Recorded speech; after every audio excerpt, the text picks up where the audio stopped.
In 2007, mini wargaming introduced me to this hobby. Since then, I've been painting, sculpting, teaching, and even play the occasional game. In 2009, I launched my own company, Epic Duck Studios. My name is Mike Cousins, and this is the Epic Hobby. In this quick and dirty video, I'm painting a Tyranid Termagant in the Hive Fleet Behemoth color scheme. I've primed the model with Army Painter Pure Red Primer. The only details we really need to worry about painting are the carapace, the hooves and claws, and a few little bits like the tongue and ammo clip.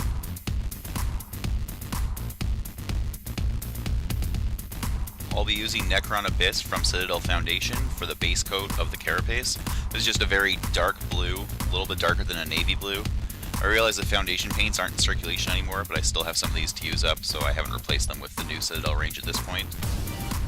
Any really dark blue will serve this purpose though. If you don't have a dark blue, you can also use black with a little bit of blue mixed in.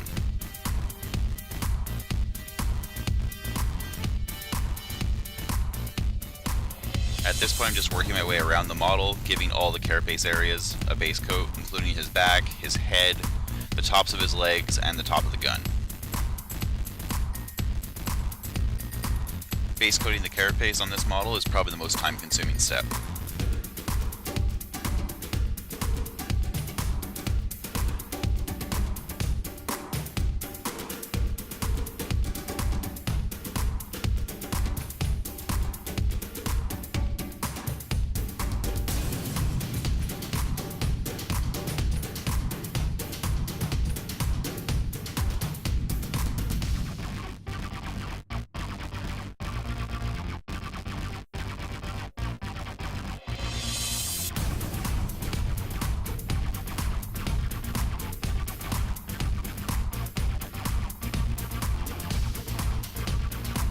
You can see here that I'm spending some time painting the sides of the carapace as well, the sort of exposed edges.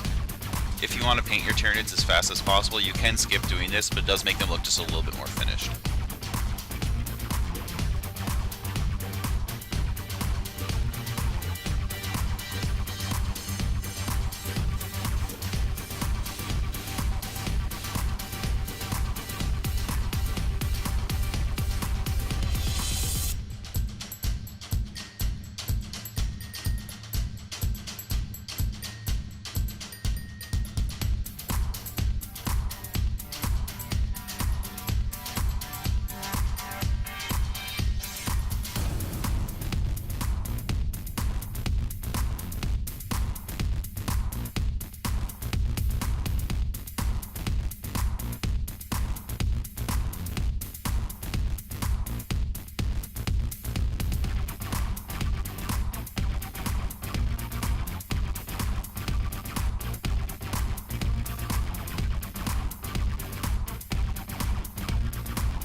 Next I'm going to be using Citadel Foundation Emery Brown as a base coat for the hooves and claws.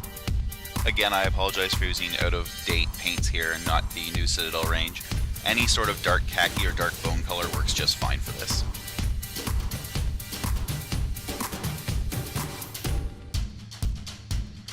Compared to painting the carapace, this is a much faster step.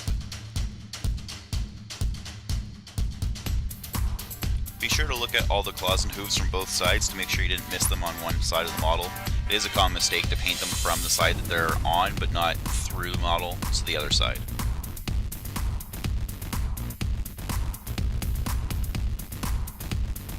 I'm also going to use this color to base coat the Tyranid's teeth.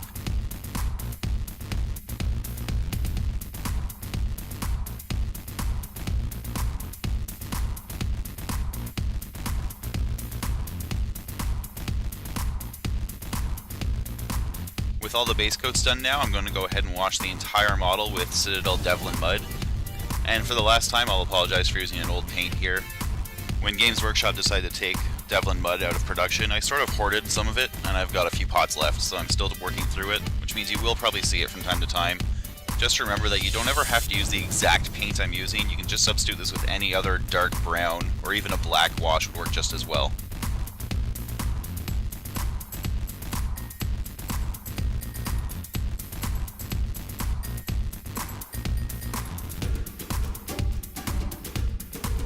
Sometimes when there's a hole in the model, like underneath this tube on the gun, you can get a little bit of wash clogged up in there. It's best to either try and pull that away with a brush or just blow on it to try and pop the bubble, break the surface tension.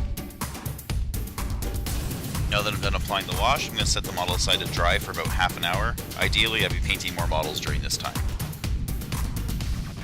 Alright, the wash is dry now. You can see a few places on the carapace where the paint has a very shiny texture to it. We'll fix that in the end by using an anti-shine varnish on the model. Now it's time to start adding the classic Tyranid detail to the carapace. I'm going to be using Citadel Mordian Blue for this. This is just a very typical mid-tone blue, and just about any other blue will work just as well. I start by making short streaks from about the middle of the carapace right towards the edge, doing this on each panel of the carapace. You actually kind of want to have a brushstroke effect to it because they're sort of a linear detail. So leaving some longer brush strokes and then filling in the gaps between them just like this works really well for this technique and is very fast.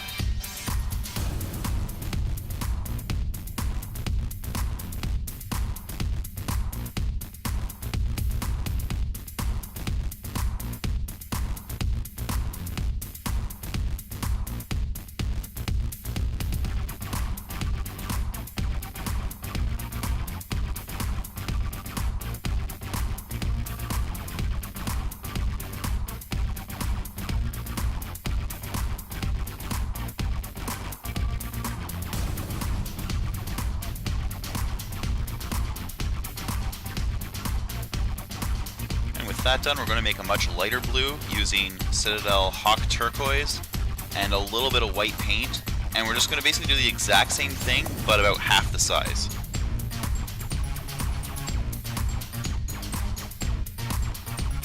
You can see that these streaks are a fair bit shorter than the ones made in the darker blue. Ideally, you still want about half of the dark blue stripe showing, and these ones just really highlighting the edge. I just got a little bit of the light blue paint where I didn't want it, so I used a clean brush to wipe it away. This method of sort of erasing paint works fairly well if the paint's still quite wet.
Now that the carapace is finished, I'm going to use Reaper Blush Pink to paint the carapace and a few other details. Just about any pink paint will work fine, and if you don't have pink, red and white will make it really quickly.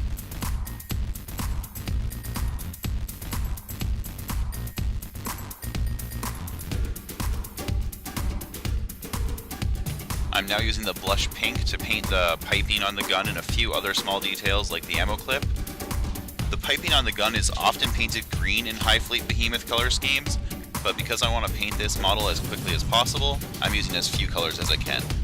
This basically means I'm using this one color for all the extra detail. This step could have been done before we washed the model with Devlin Mud, but it also would have made the pinks a little bit duller, and I wanted them to be a little bit more vibrant to draw some attention to some of these smaller details.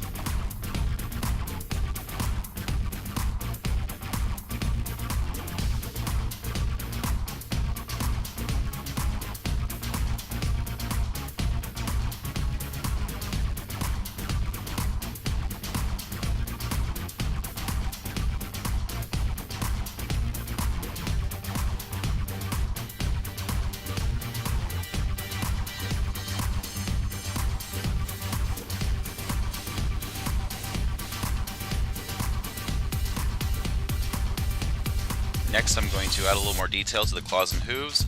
I'm going to use the Camry Brown from the base coat and lighten it up with just a little bit of white and just paint it along the edges.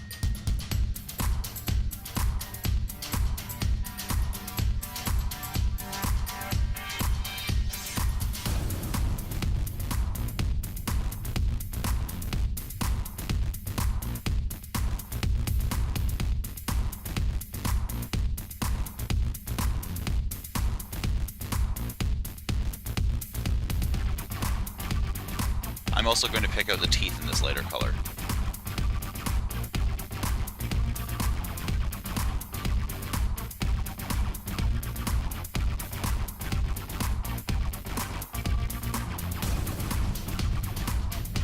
At this point the model's complete and all that's really left to do is base it and varnish it. I'm going to edge the base with Citadel Foundation Caradon Granite.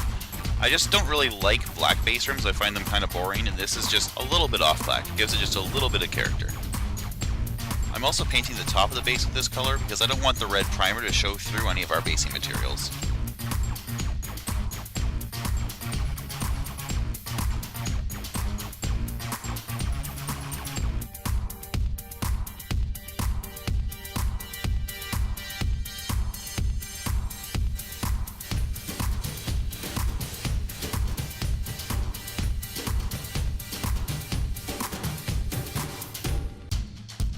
Next I'm going to spread basic white hobby glue over the entire base, being careful not to get it on the model itself.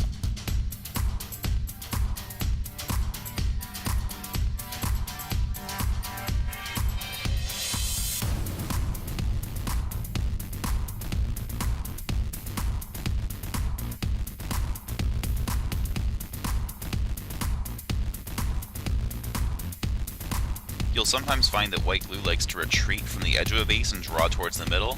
If it's doing this, you can just kind of brush it out over and over again and eventually it'll stick.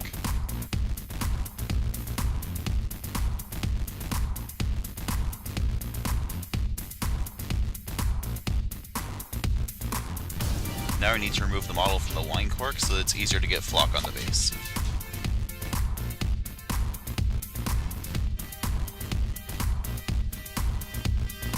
I don't have quite enough of this material left to just dip the model in it, so I'm going to have to sprinkle it on.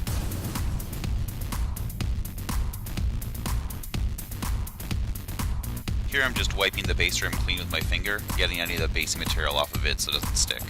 I just noticed a little bit of the cork stuck to the bottom of the model and it's not sitting very flush, so I'm just going to peel that off with an X-Acto knife. Next I'm adding a few more spots of white glue so I can sprinkle some static grass on here.